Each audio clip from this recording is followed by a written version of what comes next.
Greetings, everyone. Welcome, welcome, welcome. I am so glad you are here. Thanks for tuning in. Tonight, we're going to continue our reading of The Negro Pilgrimage in America by C. Eric Lincoln, page 84, chapter 6. Greetings. My name is the Revolutionary Matron, and my show is called The Learning Curve.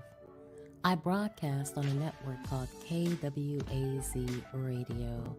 There are other hosts on the network I'd like you to meet.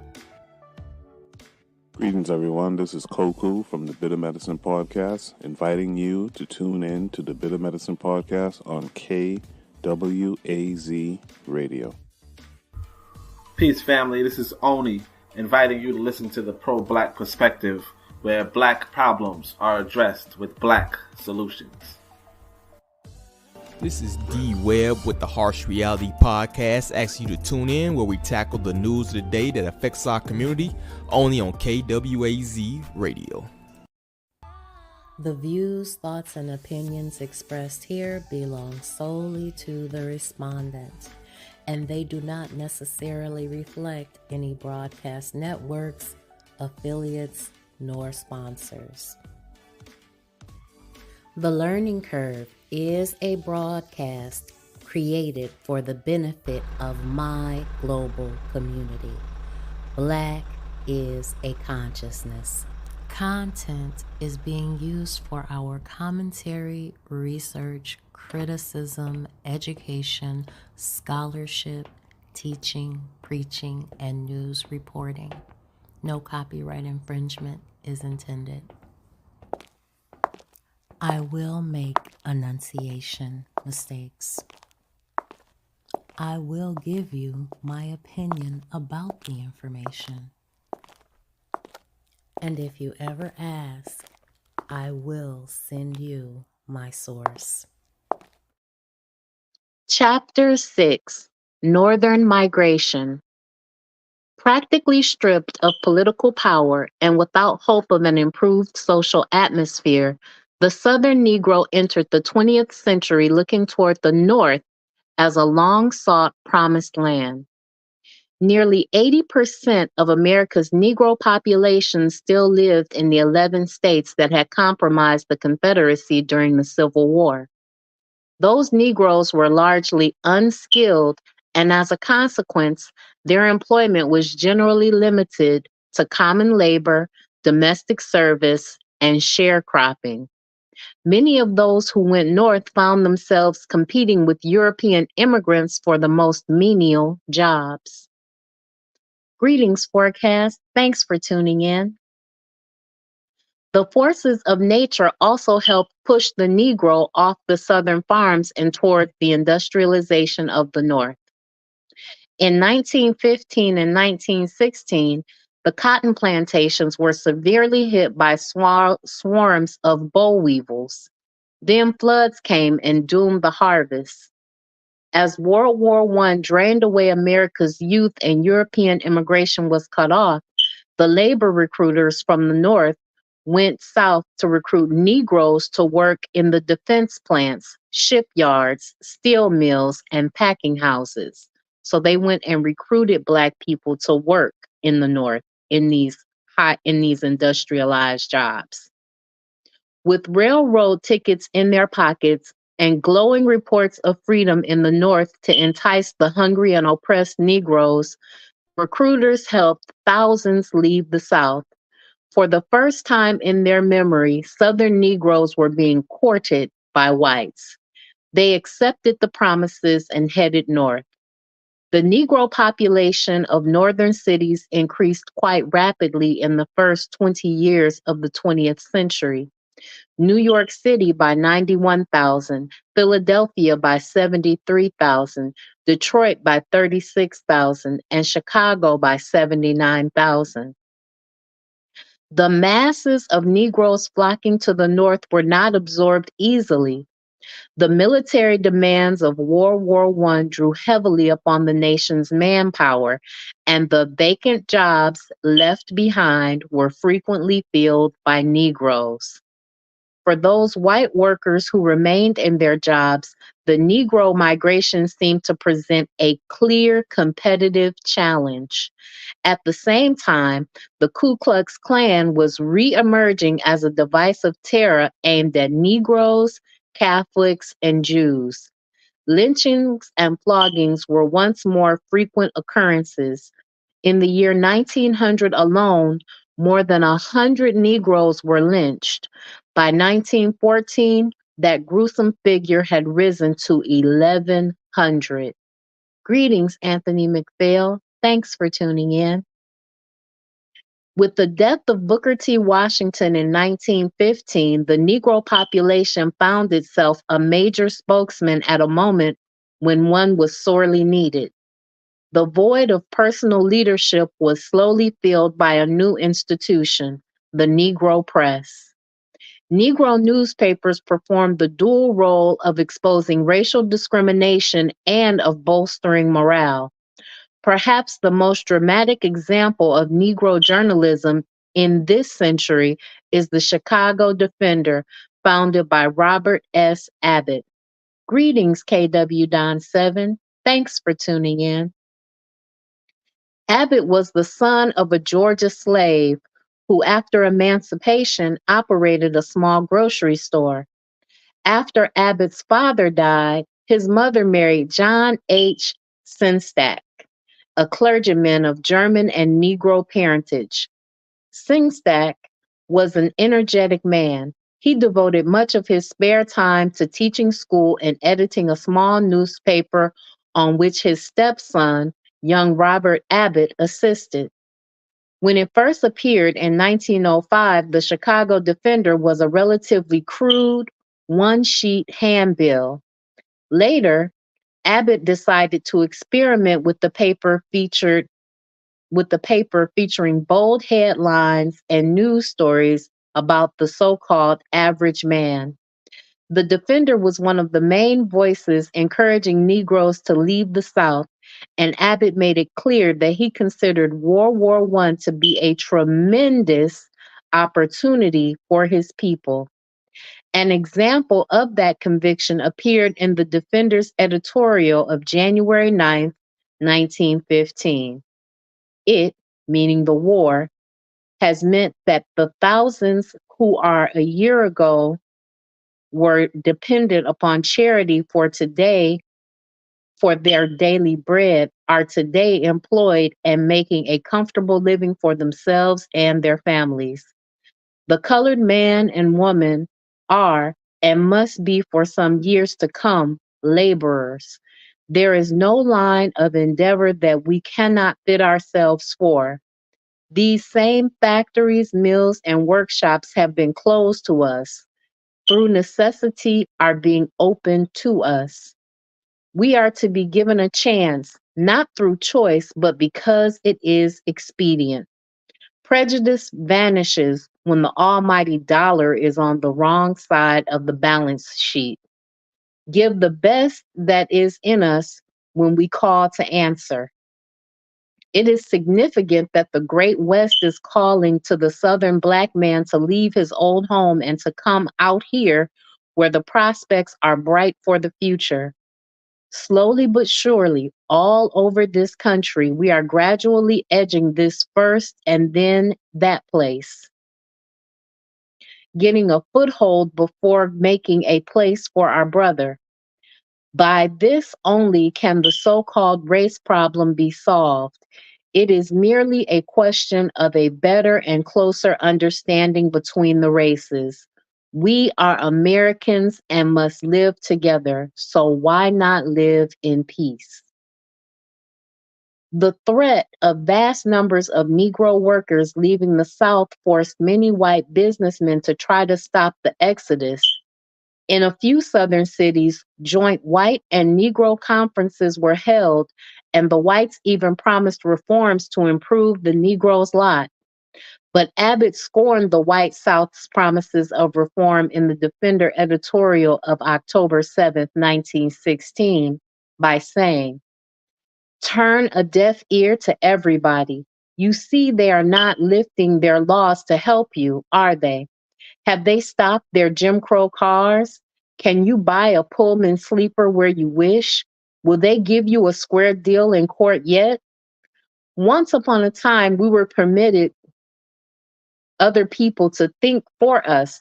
Today, we are thinking and acting for ourselves, with the result that our so called friends are getting alarmed at our progress. We'd like to oblige these unselfish souls and remain slaves in the South, but to their section of the country, we have said, as the song goes, I hear you calling me, and have boarded the train singing, Goodbye, Dixieland. While he was urging Southern Negroes to move north, Abbott was establishing the Defender as a permanent institution, a voice for those Negroes who heeded his plea. Since there were a few trained Negro journalists available, Abbott built his editorial staff from promising but otherwise inexperienced men and women. The late novelist Willard Motley started his writing career on The Defender, as did Gwendolyn Brooks, the only Negro woman ever to win a Pulitzer Prize at the time of this writing. After Abbott's death in 1940, his nephew, John H. Senstack, became the Defender's editor and publisher. In February of 1956, Senstack launched the Chicago Daily Defender, which, with the Atlanta World, is one of the nation's two Negro daily papers. Although the Defender led the way, other Negro papers grew and prospered during the Great Migration, including the New York Age, the Cleveland Gazette, the Philadelphia Tribune, the Richmond Planet, the Dallas Express, the Atlanta Independent, the St. Louis Argus, the Pittsburgh Courier, the Norfolk Journal and Guide, and the Baltimore Afro American. So there were a lot of papers that flourished during the time of migration. World War I. When the United States entered World War I on April 6th of 1917, approximately 10,000 Negroes were already serving in the regular army. Almost immediately, the War Department stopped accepting Negro volunteers. The Marine Corps and the Coast Guard followed suit. The Navy established what was to become a quarter-century-long policy of limiting Negroes to service in menial assignments, usually as mess hall attendants. The passage of the Selective Service Act reopened Negro inductions into the Army as enlisted men, but the services made no provision for the training and appointment of Negroes as commissioned officers. Indeed, the Army sought to remove its lone Negro West Point graduate from the active list. Charles Young graduated from the United States Military Academy as a second lieutenant and a Bachelor of Science on August 31st, 1889. He served as a cavalry officer in Cuba, Mexico, Haiti, and Liberia. On one occasion, white soldiers refused to salute the Negro officer. Young removed his jacket and ordered them to salute his grade insignia. By the time this country entered World War I, Young had become a full colonel, and in 1917, had he not been a Negro, he probably would have been promoted to a brigadier general. But suddenly, the War Department found that Colonel Young suffered from high blood pressure and must be retired. The colonel decided to contest the Army's diagnosis and demonstrated his physical fitness for active duty by riding horseback from Wilberforce, Ohio to Washington, D.C., a distance of 350 miles. In spite of that performance, the Army retired him. Eventually, after many protests from Negroes, Colonel Young was called to active duty and given staff assignments, first in Illinois and later in Liberia, where he died. The impersonal treatment of Colonel Young impelled Negro leaders to press the government for officer training programs that qualified Negro candidates. As a result of the continuing pressure, an all Negro officers training school was established at Fort Des Moines, Ohio, with the commandant's position given to a white colonel. On October 15, 1917, 639 Negroes received commissions. 106 were appointed captains, the remainder either first or second lieutenants. Later, other Negro officers were commissioned. Nearly half of the 100,000 Negroes who served in France were assigned to labor duty, either handling cargo or building railroads and bridges. Most Negro soldiers who saw combat duty were assigned to the 92nd or 93rd Infantry Divisions. The all Negro 369th Infantry Regiment received the French Croix de Guerre for gallantry at Mason in Champagne and was cited for bravery on 11 separate occasions. A Negro enlisted man of the 369th, Private Henry Johnson of Albany, New York, was the first American decorated by the French with the Croix de Guerre, named the Hellfighters by the Germans. The 369th was the first Allied combat unit to cross the Rhine River into Germany.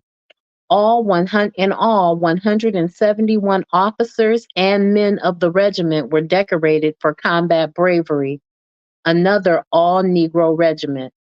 The 8th Infantry of Illinois received more combat citations than any other American regiment in France. The Red Summer. While Negroes were either serving in France or working in the nation's plants, some Americans were creating de facto segregation or black ghettos at home. Housing restrictions or redlining against Negroes usually began with white rental agents, but the restrictions were widely supported by local municipal authorities. There were two usual patterns in the establishment of a segregated Negro area in northern cities. Either Negro families slowly filtered into previously all white areas, or there was what many whites described as an invasion of neighborhoods by Negroes. Such invaded neighborhoods were traditionally low rent areas situated close to industrial plants.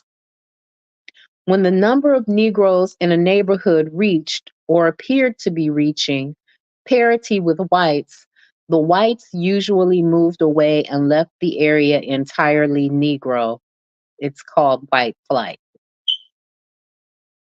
By the time World War I ended, some Northerners, as well as Southerners, had become openly hostile to the Negro on two major fronts: housing and jobs. Being the last hired, the Negro came to expect, as was too often true, that he was the first fired. It was not quite so easy to displace Negroes from residential areas. A pattern of mysterious bombings directed against Negro property began to take shape in many northern cities. Some white real estate men who sold or rented properties to Negroes became bomb targets themselves. In the last 6 months of 1919, more than 20 race riots rocked the United States. The Negro poet James Weldon Johnson described the months as the Red Summer, and the redness was the blood of whites and Negroes that flowed in the streets of American cities. Throughout the period of racial stress, Hundreds of Negroes lost their lives over the false issue of rape and the myth of their aggressiveness. The riots of 1919, particularly the one in Washington, D.C., illustrated the extent of this fallacy. It is no fallacy that the Negro male had to live with the constant fear of lynching. The bloodiest and longest race riot of 1919 occurred in Chicago, Illinois. It began on a hot July afternoon when a young Negro boy swam into Lake Michigan beach area that was restricted to whites. The whites attacked the youngsters with stone, and unable to swim through the barrage, the boy drowned. Pitched battles between whites and Negroes followed for 13 days. The mobs of both races raging through the city. 38 persons died and 537 were wounded during the melee. In addition, more than 1,000 families, mostly Negro, were made homeless before the Illinois National Guard restored order to the Windy City. Marcus Garvey. After 1919, social and political development for the Negro masses was championed by traditional Negro organizations such as the NAACP and the Urban League, which pressed campaigns to obtain civil rights and increase employment.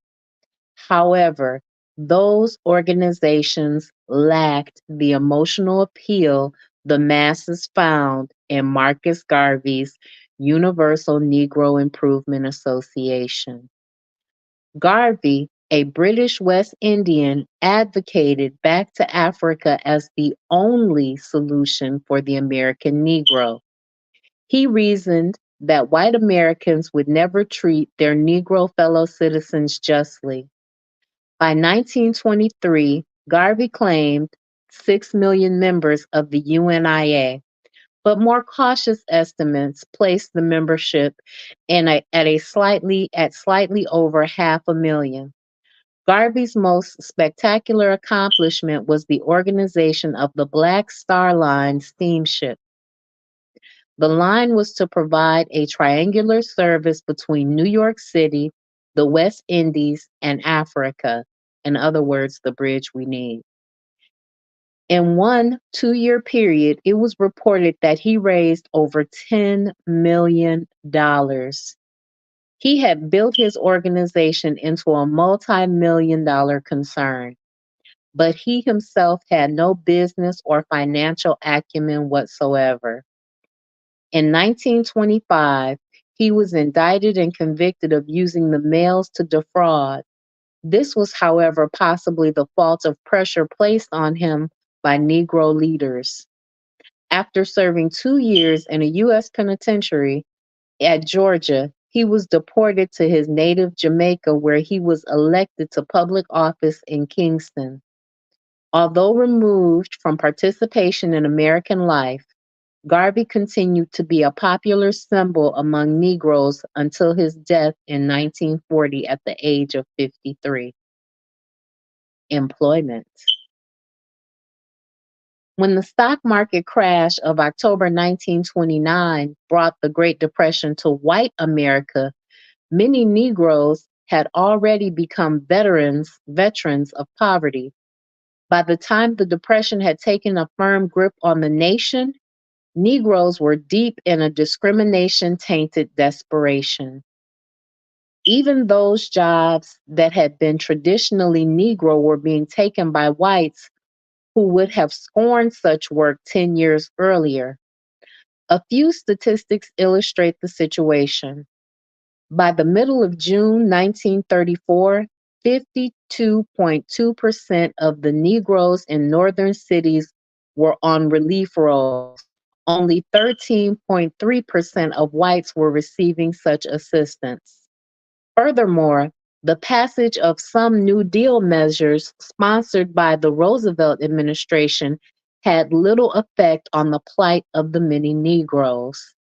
Few Negroes were eligible for coverage under the Social Security Act because, in its original form, the act did not cover domestic or agricultural workers. Thus, large numbers of Black Americans were unable to receive either unemployment compensation or old age benefits. And that is a tragedy. Moreover, state agencies administering the programs, Negroes in Southern communities who did qualify were usually paid less than whites. The Negro's economic condition has been particularly affected by his reception or rejection into the ranks of organized labor. The dominant labor organization at the turn of the century was the American Federation of Labor, or the AFL, led by Samuel Gompers. The AFL was organized strictly on a craft basis, such as electricians, carpenters, plumbers, etc. Since the vast majority of Negro workers were either semi skilled or unskilled, they were excluded from membership in the AFL ranks.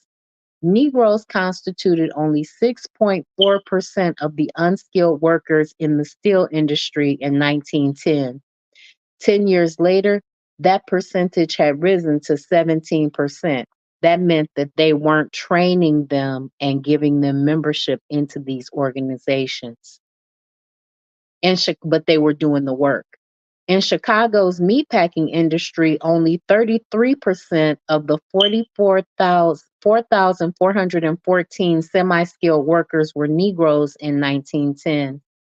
Of 8,426 laborers in the stockyards, only 34 were Negroes. By 1920, there were 1,558 Negroes among the industry's 6,931 semi skilled workers, and Negroes numbered 1,397 of the 7,032 laborers. So they were doing the work, but they weren't getting the skills training that was necessary for them to advance and even be eligible for union membership. The Negro joins organized labor. Two of the traditional menial jobs reserved for Negroes became the springboard for their organized entry into the American labor movement. Through the efforts of Asa Randolph and Willard Townsend, the sleeping car porter and the red cap were unionized. Asa Philip Randolph grew up in Florida, where his father was a minister and his mother operated a small tailor shop. Young Randolph attended Cookman Institute in Daytona Beach and the City College of New York. He had trouble holding jobs in New York, mainly because of his habit of trying to unionize his fellow workers. In 1917, Randolph became the editor of The Messenger, a magazine whose editors offered, without apology, the following statement of position and intention.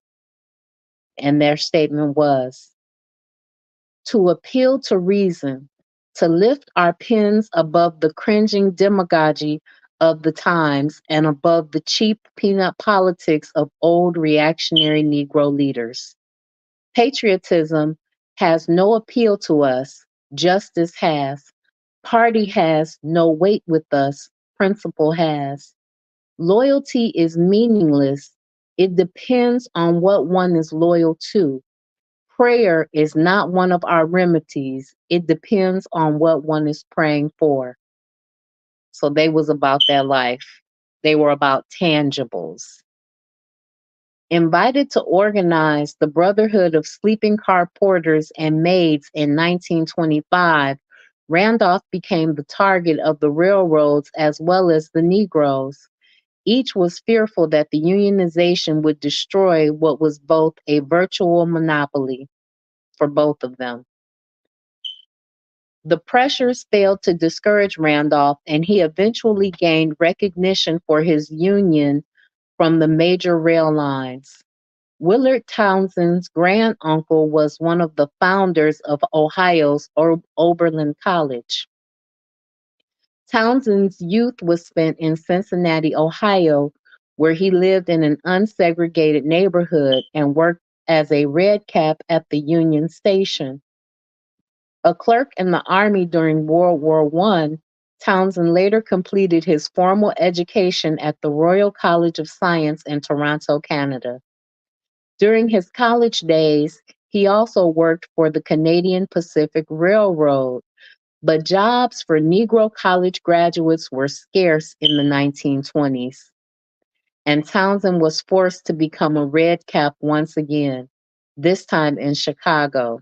So he was forced into that job because he was overqualified and they didn't want to hire somebody that was black and had that much education. When the Wagner Labor Relations Act was passed in 1935, Townsend moved swiftly to organize the Red Caps. When dissident members of the AFL, led by John L. Lewis of the United Mine Workers, split from the Union to form the CIO, or the Congress of Industrial Organizations, Townsend took his United Transport Service employees into the new organization. With Randolph leading the Pullman Porters, both men became nationally recognized labor leaders. 20 years later, in 1955, when the CIO and the AFL decided to merge, both Randolph and Townsend became vice presidents of the AFL-CIO. The CIO's liberal policies towards Negroes in the mid-30s paid off for both the union and its Negro members. Between 1935 and 1945, Negro union membership, mainly in the CIO, jumped from 180,000 to 1,250,000. As World War II began in 1939, this country's need to arm itself created demands for additional workers in defense industries. However, racial discrimination threatened once again to slam the door of opportunity on the American Negroes. Randolph, Townsend, Walter White of the NAACP, and other Negro leaders warned that if President Roosevelt did not issue an executive order banning racial discrimination, they would lead 50,000 Negroes in a march on the capital. The threat brought results. On June 25th, 1941, the president issued Executive Order 8802, providing for anti discrimination clauses in all defense contracts and the establishment of the Fair Employment Practices Commission, or the FEPC, of the Office of Production Management.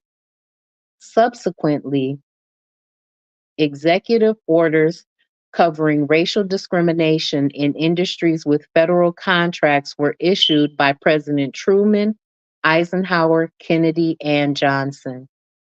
World War II was actually the turning point of the American Negro's economic advancement. Between 1940 and 1944, Negro male skilled workers increased from 4% to 7.3%. The increase in the semi skilled category was from 12% to 22.4%. So they went through all of that to almost double their numbers of employment opportunities. Much remains to be done.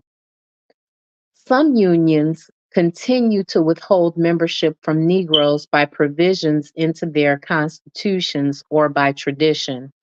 Others accept Negroes into auxiliary locals under the direction of a white parent union, which is a consistent practice until the 1960s in the AFL musicians unions. In some unions that accept Negro members, they may still be discriminated against either in job referrals, in upgrading, or in the exercise of seniority rights. Other unions forbid any form of racial discrimination, and Negroes are welcomed and dealt with on the same basis as whites. For years, the Brotherhood of Railway Trainmen maintained a white only provision in its constitution. However, in 1960, the trainmen voted 4-1 to remove the stipulation. One fact is fairly evident: Union racial attitudes are inconsistent. Usually, but not always, they reflect the local racial sentiments.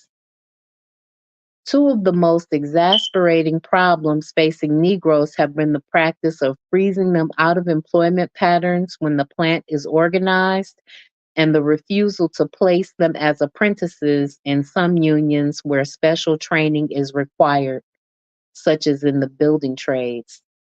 That's happening to this very day. Discrimination in the building trades provoked a series of demonstrations at construction sites in several northern cities in the early 1960s. During the summer of 1962, Negro and civil rights leaders asked New York City and Philadelphia officials to suspend projects where no Negro workers or were where no Negro workers or where discrimination in hiring was most apparent. So if they didn't have Negroes or if they were discriminatory in their hiring practices, they asked them to stop those contracts and to shut it down. In some cases, after conferences with union leaders, more Negroes were hired, and a few have been brought into apprenticeship programs.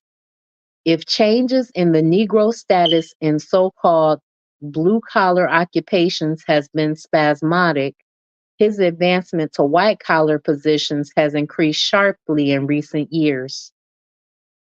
In 1965, a number of major American corporations employed Negroes in clerical and management positions, most of them for the first time. Negro engineers and scientists are now playing important roles in research and development. Negro women are employed as airline stewardesses, and a few Negro men are now employed as airline pilots. Perhaps more important than the present is what the future appears to promise. The fact that major American enterprises are eagerly seeking qualified Negroes from Negro businesses and from educational institutions across the land represents a major breakthrough in the economic interests of American Negroes and for America. But there's much work left to be done because we still don't have the same employment opportunities as do white people. And they continue to freeze people out, saying things like you're overqualified for a job or you don't have this specific specialized skill training that's only available to you if you go through our apprenticeship program, which is unfortunately closed right now. Chapter 7: Expanding Opportunity. It would be very difficult to tell the whole story of the achievements of Negroes in government service in the United States, since Negro men and women have occupied a rather broad range of legislative, judicial, and executive positions at every level of government, but in recent times especially. The Negro's chief experience in government has been thus far at the federal level, but opportunities for political involvement at the state and local levels are improving steadily. There are now fewer impediments to voting in the South, and because Negroes are moving into the cities of the North at an unprecedented rate, the Negroes' participation in government, North and South, is steadily increasing. Many dedicated and competent Negroes are already serving in state and local governments across the land. We shall not attempt to list them here except for one or two exceptional cases. Instead, we emphasize the Negro's participation in federal service. The election of Franklin D. Roosevelt as the President of the United States brought the New Deal to America, and with it, the so called Negro Brain Trust. Two of the first arrivals were Dr. Robert C. Weaver, who on January 17, 1966, became the first Negro cabinet member when he was appointed by President Johnson as Secretary of the newly developed Department of Housing and Urban Development, and William H. Hasty, who at the time of this writing was a judge in the United States Court of Appeals for the Third Circuit. Weaver and Hasty served in various federal posts during the early New Deal days. By the 1940s, both men became top level presidential advisors. The challenge of the New Deal also attracted Dr. James C. Evans, a distinguished graduate of the Massachusetts Institute of Technology from the faculty of West Virginia State College. After serving several agencies, Dr. Evans became an official of the War Department in 1943 when the armed forces were unified in 1948. President Truman chose Evans to monitor the desegregation of the military establishment, and during the Eisenhower administration, Dr. Evans directed the president's People to People program from an office in the Pentagon. He remained in federal service as a senior Defense Department official under President John Kennedy. In 1941, Ralph J. Bunche, a relatively unknown Howard University professor of political science, joined the staff of the Library of Congress. From 1942 to 1944, Dr. Bunche was chief research analyst in the super secret Office of Strategic Services. Dr. Bunche became Undersecretary of the United Nations after distinguishing himself as a diplomat in the Arab Israeli conflict of 1948. He shares with Dr. Martin Luther King the honor of being one of two Negro Americans to receive the Nobel Peace Prize. Several Negroes have risen to prominence as American career diplomats. Clifton Wharton joined the State Department in 1924 as a Foreign Service officer. He served in many responsible overseas and Washington posts before climaxing his career as United States Ambassador to Norway during the Kennedy administration. Mr. Wharton spent 39 years in the Foreign Service. The Norway embassy was next headed by another Negro, Carl Rowan, who had been a naval officer in World War II.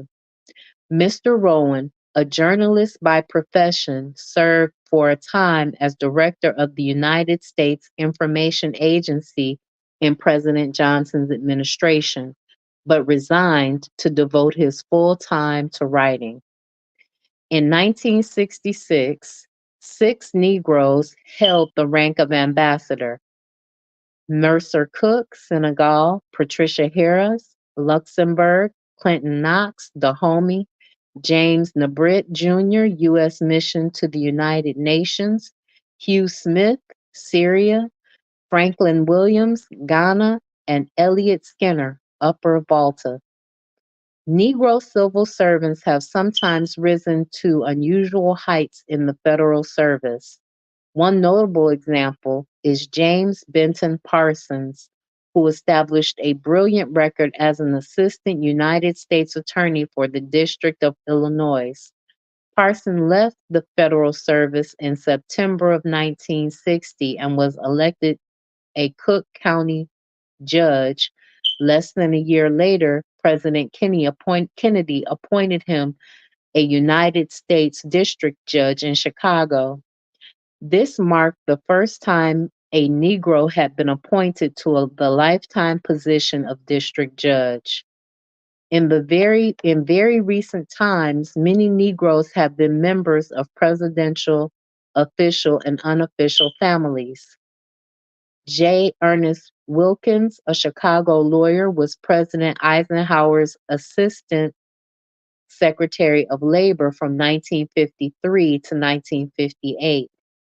E. Frederick Morrow, a former executive of the Columbia Broadcasting System, served through President Eisenhower's second term as an administrative officer on the White House staff. T. Andrew Hatcher, a California journalist, was President Kennedy's associate press secretary. Louis Emmanuel Martin, publisher of the Michigan Chronicle and former executive of the Chicago Defender, has served as chairman of the Democratic National Committee.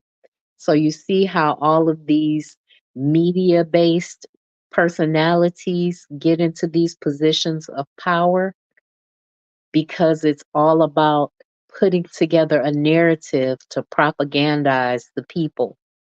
Just remember that.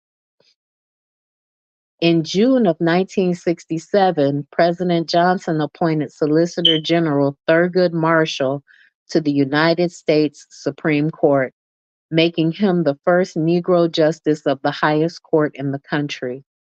Justice Marshall, a native of Baltimore, was general counsel of the NAACP, which means they were giving him that position to get him out of the way, before the late President Kennedy named him a judge of the U.S. Court of Appeals in 1961.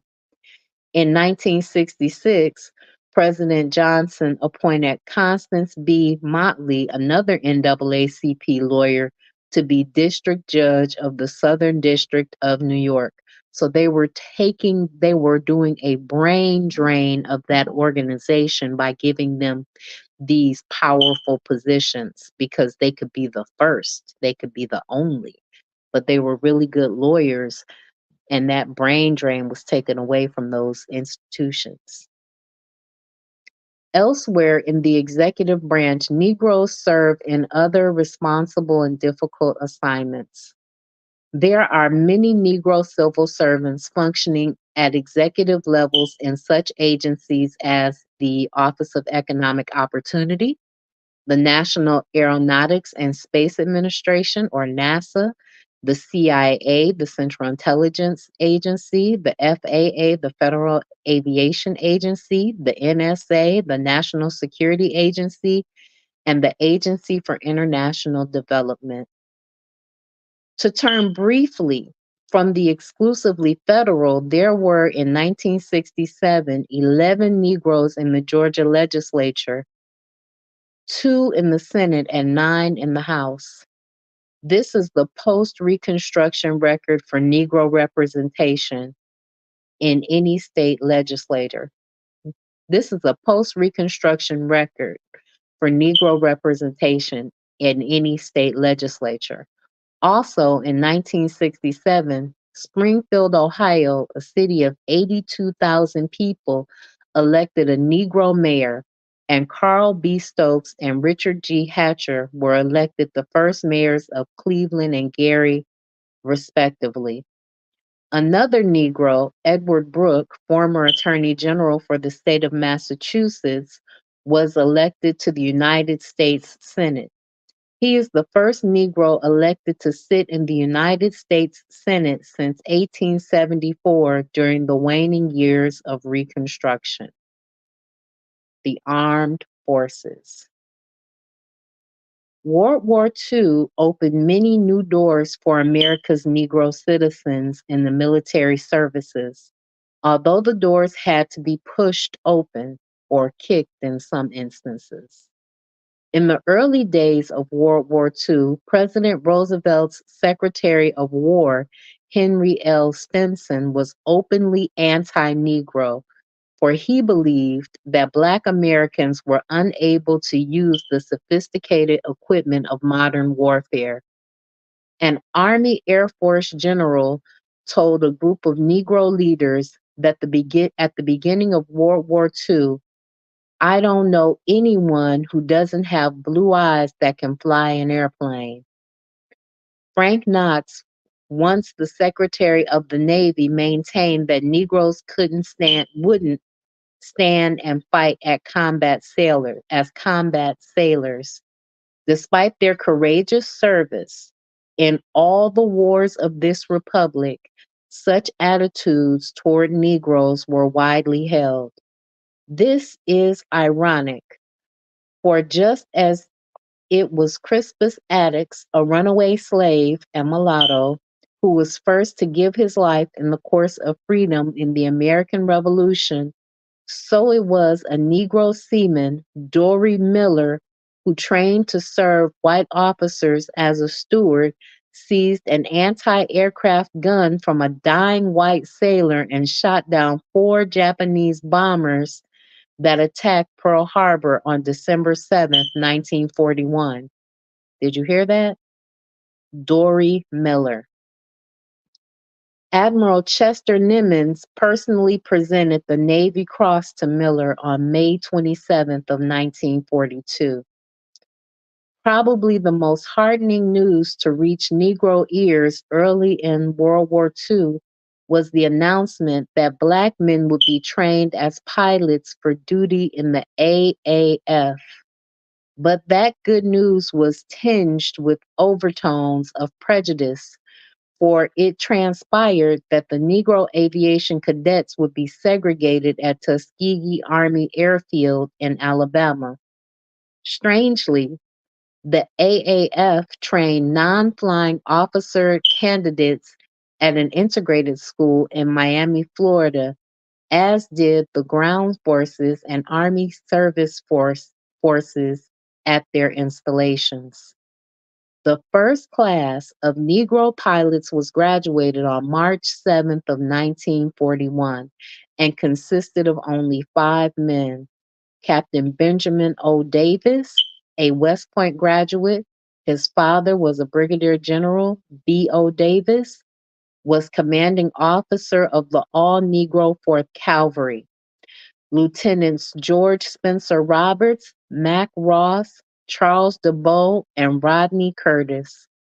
By April of 1942, enough Negro pilots had been trained to activate the 99th Pursuit Squadron.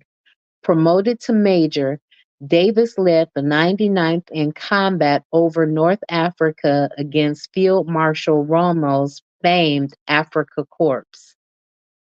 As additional Negro pilots graduated from Tuskegee, the 99th was disbanded and 3 new squadrons, which were the 100th, the 301st, and the 302nd Fighter Squadrons, were activated as the 332nd Fighter Group in October of 1942. Meantime, Davis had been promoted to a full colonel and became commanding officer of the 332nd. The 332nd compiled one of the finest combat records of any AAF organization in World War II. The group won acclaim for its performance escorting heavy bombers on some of the fiercest missions against the Axis powers. As the war progressed, Negroes were trained as navigators, bombarders, radio operators, gunners, and aerial engineers. Still, prejudice continued, especially against Negro AAF officers. With the activation of the all-Negro 477th Bomb Group, Medium, approximately 110 Negro flying officers were assigned for transition training in the B-25 bomber to Freeman Army Airfield near Seymour, Indiana. The 477th was commanded by a white officer, Colonel Robert R. Selway, Jr., who had assumed command in May of 1943 at Selfridge Airfield near Detroit, Michigan. White officers were also receiving transition training at Freeman with the 477th. Colonel Selway decided that the white officers, many of whom had far fewer flying hours than Negroes, were eligible to use the Base Mains Officer Club. The Negro officers were directed to use a student officers club of obviously inferior character. When the Negro officers tried to use the main club facility, More than 100 of them were placed under arrest. General Ira Baker, deputy commander of the AAF, made a personal investigation of the case and made an immediate recommendation to the Pentagon. On January 15, 1945, the 477th got its own base at Goodman Army Airfield near Louisville, Kentucky, and a new commanding officer, who was the black guy, Colonel Benjamin O. Davis Jr. Give me one moment. I'm having some technical difficulties. So they had made him their commanding officer over these black soldiers because they weren't getting a fair deal anywhere else.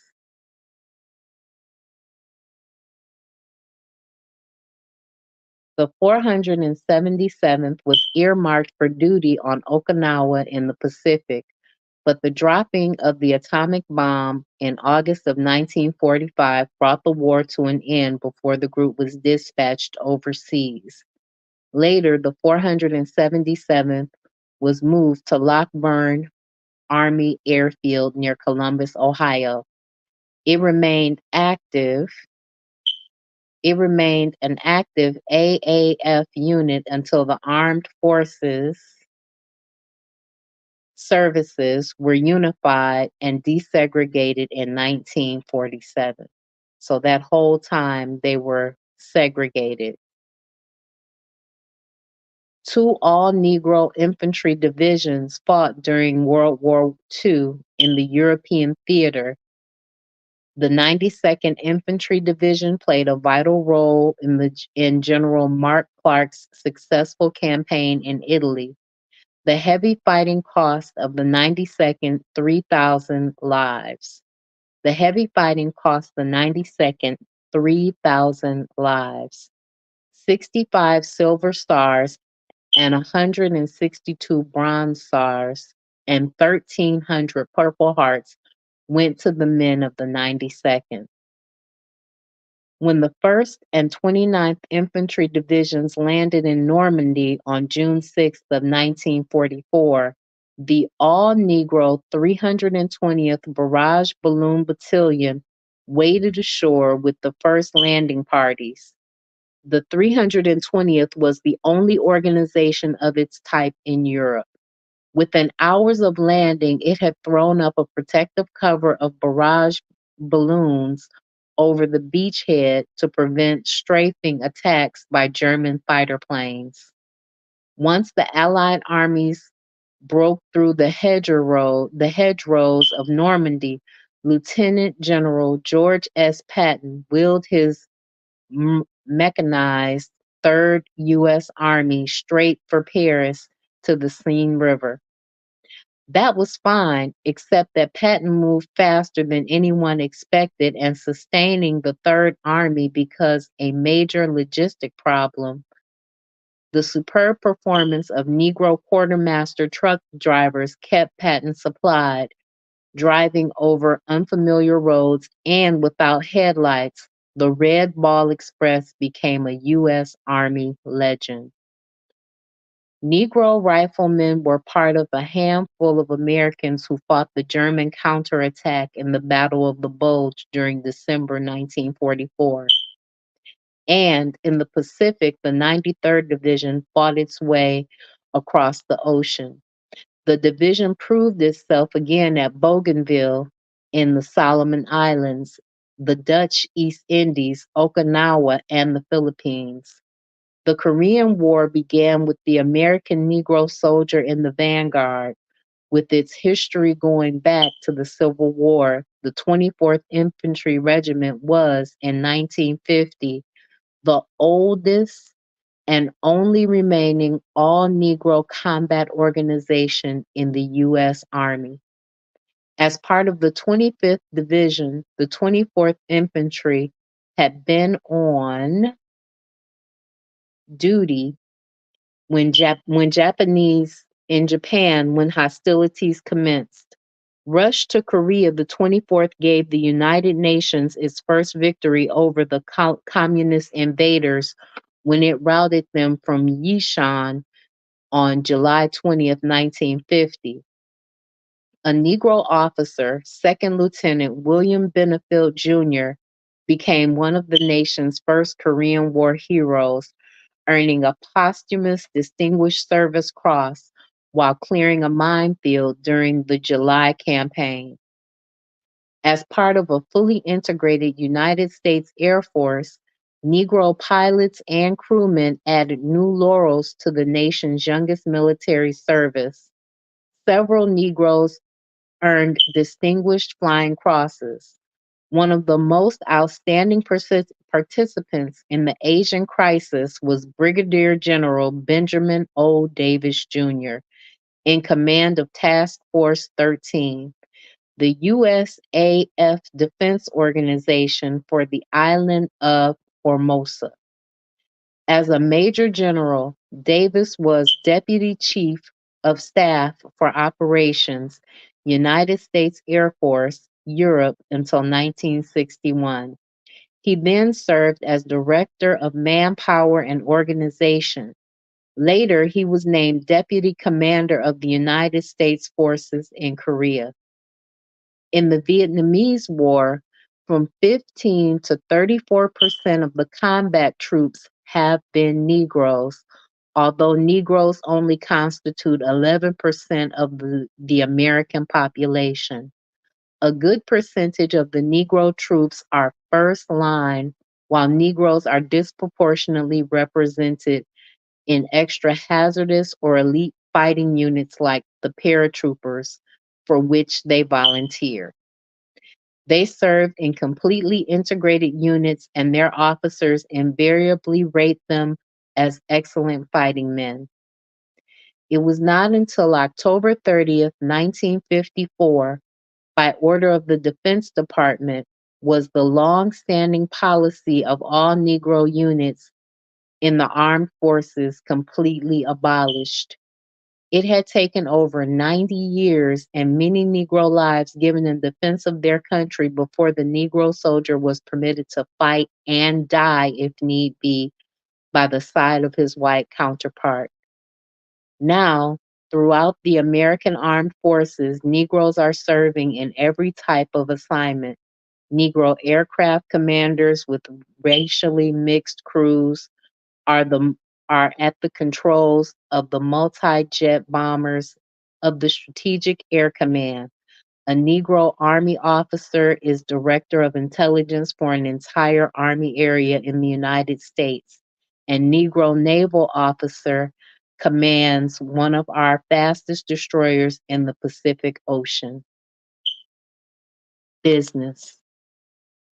The Negro businessman has suffered from 5 persistent difficulties which have seriously limited his chance to compete realistically as an entrepreneur. Number 1, insufficient capital and credit. Number 2, inadequate training and experience. Number 3, lack of choice operating locations.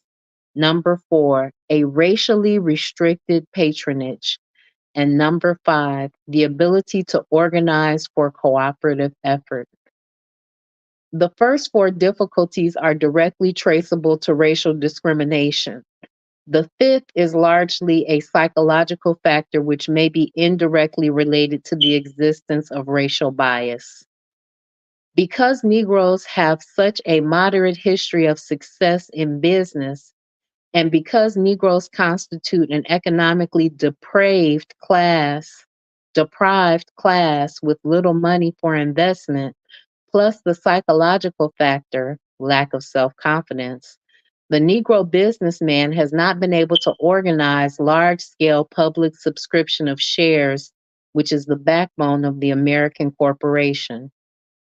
Until sometime after the Civil War, Negro business in the North and South was restricted to small, family held service establishments like restaurants and cleaning shops, etc. The final 12 years of the 19th century saw a slight change in this pattern as Negro banks were organized in several southern states. The first Negro bank was the Savings Bank of Grand Fountain Order of True Reformers in Richmond, Virginia.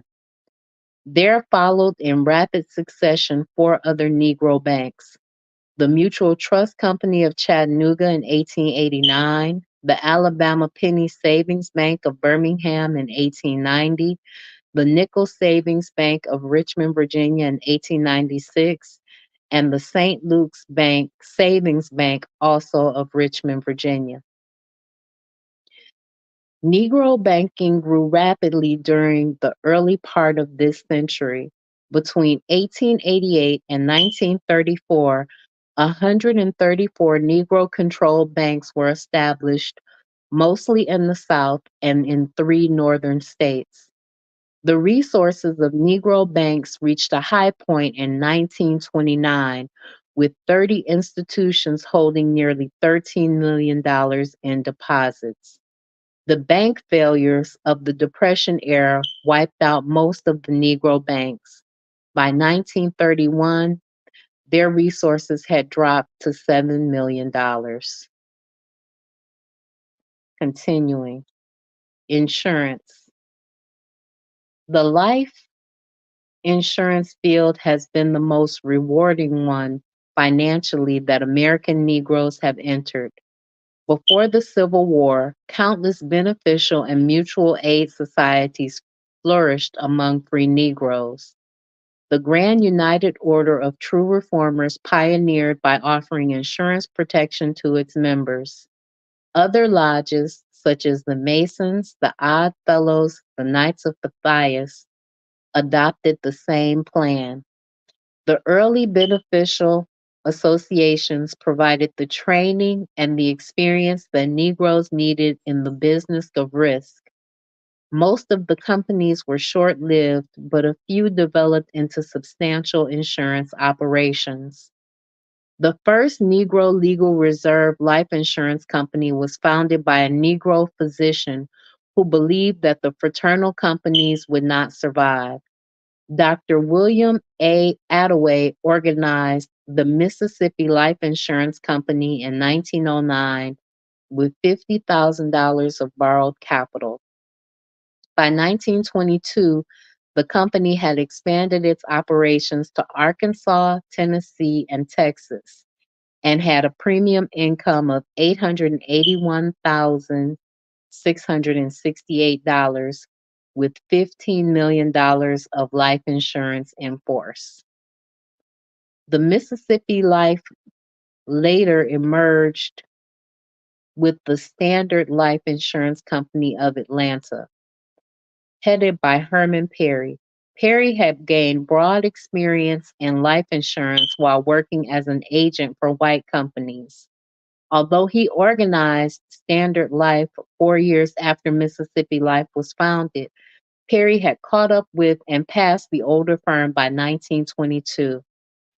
At the time of the merger, Standard Life had $1.2 million of premium income supporting $23 million of insurance in force. The most dramatic growth of a Negro insurance company has been that of the North Carolina Mutual Life Insurance Company, based in Durham, North Carolina. The firm began operations in 1900 with Dr. A. M. Moore and John Merrick, a barber, laid down a basic principle.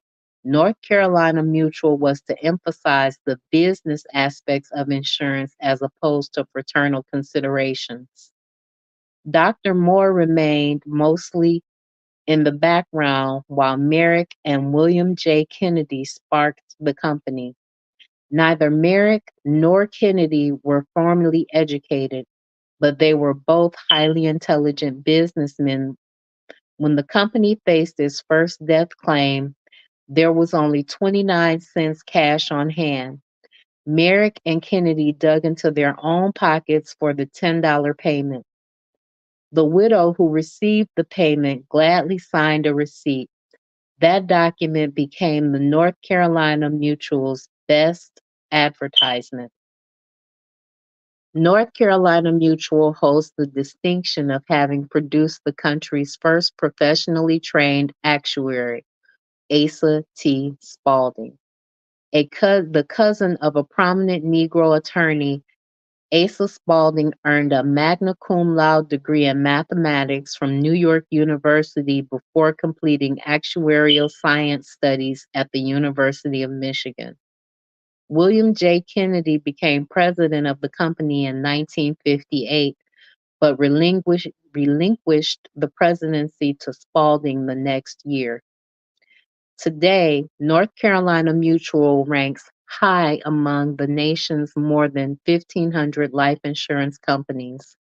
Its operations reach into 14 states in the North and South, with $345 million of insurance in force.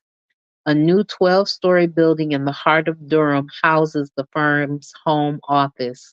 This building is the city's highest structure and the nation's largest building owned by Negroes.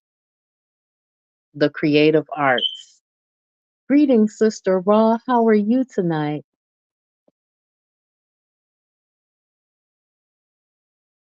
The forecast says he lives less than 5 minutes away from where the banks used to be.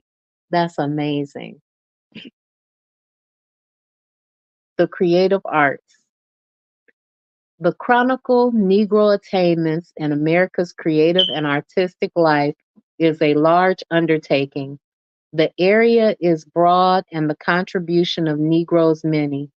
Moreover, an apology should preface such an attempt because citing some Negroes who have become famous tends to minimize the achievements of others. Nevertheless, the successful Negro in the creative arts expresses the emotional spirit of his race. For much of the art of the American Negro derives from and reflects the precariousness of his position in American society.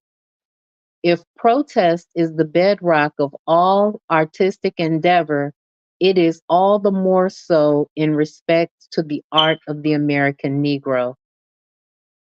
During the height of the slavocracy and those terrible years following the Civil War, Negro creativity was geared to the plantations and reflected the lowly status of the Negro as a slave or as a newly freed ex-slave.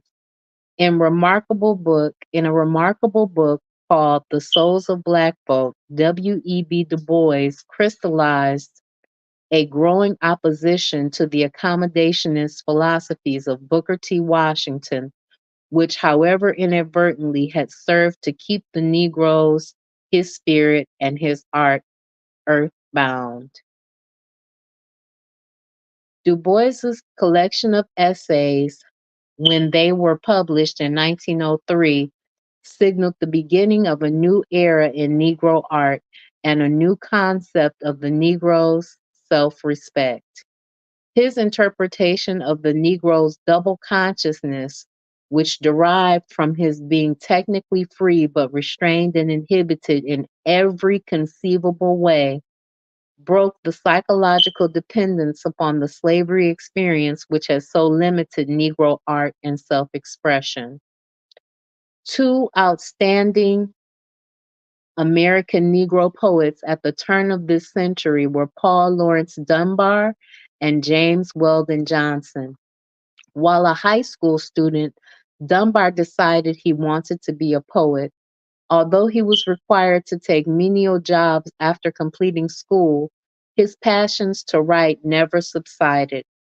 After paying to have 2 volumes of his work published, Dunbar found an effective patron in William Dean Howells, a noted novelist, essayist, and editor.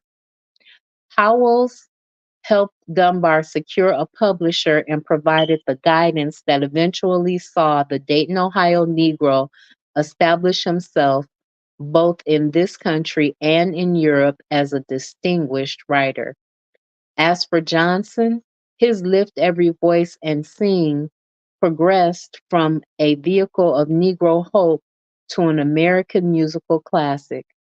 Johnson's 50 Years and Other Poems, published in 1917, was a literary bridge between the great Negro migration of the early 20th century and the birth of which was termed to be the Negro Renaissance.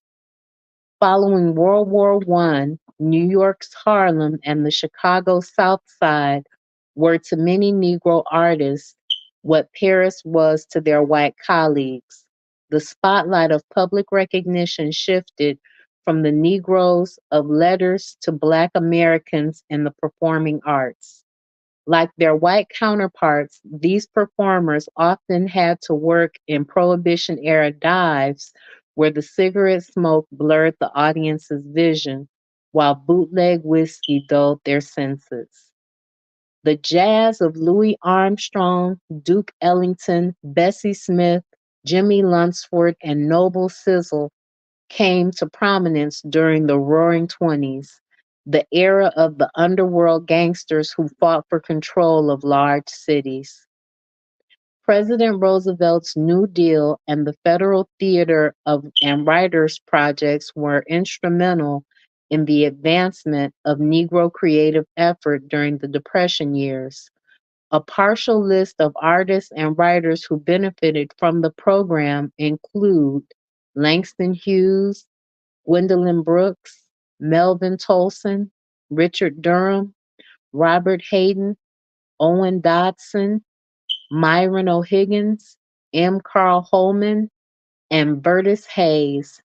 The Depression era years also saw the launching of such Negro writers as Zora Neale Hurston, George Henderson, Waters Turpin, William Attaway, and Arna Bontemps. The 40s brought recognition to Richard Wright, Ralph Ellison, Frank Yerby, Ann Petrie, and Ry Otley. During the past 15 years, another procession of Negro American writers has been added to our literature, including Lorraine Hansberry, James Baldwin, John O. Killens, and Leroy Jones. American music has been enriched by the contributions of Paul Robeson, William Dawson, Dean Dixon, Mahalia Jackson, Billie Holiday, Ella Fitzgerald, and Harry Belafonte, as well as Todd Duncan, William Warfield, George Shirley, Dorothy Maynard, Roland Hayes, and Anne Brown. Marian Anderson was one of the first American Negroes to sing at the New York City's Metropolitan Opera, which has since added Leontine Prince, Matawilda Dobbs, Grace Bumbry, and Robert McFerrin to its company. The Negro has also recently been granted recognition in the fields of commercial and illustrative art. Outstanding examples include advertising executive George Alden and Life magazine photographer Gordon Parks. In the fine arts, Negro painters and sculptors have made notable contributions. Hale Woodruff, Jacob Lawrence, Elizabeth Prophet, Sargent Johnson, Vertus Hayes, William Scott, Horace Pippin, Augustus Savage, and Selma Burke. For years, Broadway and Hollywood shackled Negro casting to the stereotype established by D.W. Griffin in his pro Ku Klux Klan film, The Birth of a Nation. During the 30s and early 40s, Negro movie audiences were often embarrassed by the blatantly Uncle Tom roles handed to such performers as Bill Robinson, Rochester, Freddie Washington, and Louise Beavers, which were maids and coons. Gradually, the roles of Negro performers began to reflect the changing position of the Negro in American society. Competition from other media has helped create new roles for Negroes in both films and on stage. Such performers as Hilda Sims, Diana Sands, Diane Carroll, Ozzie Davis, Ruby Dee, Sammy Davis Jr., and Academy Award winner Sidney Poitier have now well known to most are now well known to most Americans. Nor is the Negro any longer limited exclusively and automatically by the color of his skin. It is not uncommon for a Negro nowadays to be cast without attention to his pigment as, in fact, a human being. So, as you can see, there was quite a lot that Black people have had to go through in the migration and opportunity struggle for recognition. I noticed that one of the things that he talked about was our economic opportunities. And we have to really go back and dissect and digest those 5 areas that we are limited by. Give me one moment, let me go back to them. He said that as an entrepreneur, we are lacking in 5 areas. We don't have sufficient capital and credit. That means that there are not enough people willing to invest in us. And even if they are willing to invest in us, it's not enough money. We have inadequate training and experience. That's because the opportunities are not there for us to gain those opportunities and experience. Like nobody is telling us, go take $100,000 and risk it all and see if your idea jumps off, unlike our white counterparts. There's a lack of choice operating locations. That means the places where they're willing to allow us to do business are not in good locations like some of our white Chaldean and Asian counterparts. We can't get the same land contracts in the hood that these other people would get. And even if we got them, we wouldn't get the same type of business and patronage that they would, which ties into the next one, which is a racially restricted patronage. Because while some people might patronize a Black owned business, unfortunately, there are a lot of times where they will refuse to patronize a Black owned business just because it's Black owned or they think that it's Black owned, or just because the pricing structure has to be different. And lastly, an inability to organize for cooperative effort. Organizing for cooperative effort starts at the family level. And our family units are so dysfunctional that we unfortunately can't come together to make anything happen. And this has been true for us for the past 60 years. So, if anyone has anything to say, I've put the link in the chat. I want to thank everyone that came by tonight to listen, Sister Raw and the elders listening with her. I want to thank the forecast, KW Don 7 and Anthony McPhail. I know that Bawana Haguziki is listening. I know that Koku from the Bitter Medicine podcast is listening. I know that Oni from the Pro Black Perspective is listening. I know that Brother Bakari is listening. I know that Denial is listening. I know that the staff at the Daycare Ladies Network and the staff at Jesse's Kids are listening. I want to thank each and every one of you for coming and tuning in tonight. Thank you so much. Tomorrow night, we'll be reading Sex Chapter 8 of the Negro Pilgrimage in America, talking about the current struggle of African Americans as he saw it at that time. Thank you so much for tuning in. Peace, guys.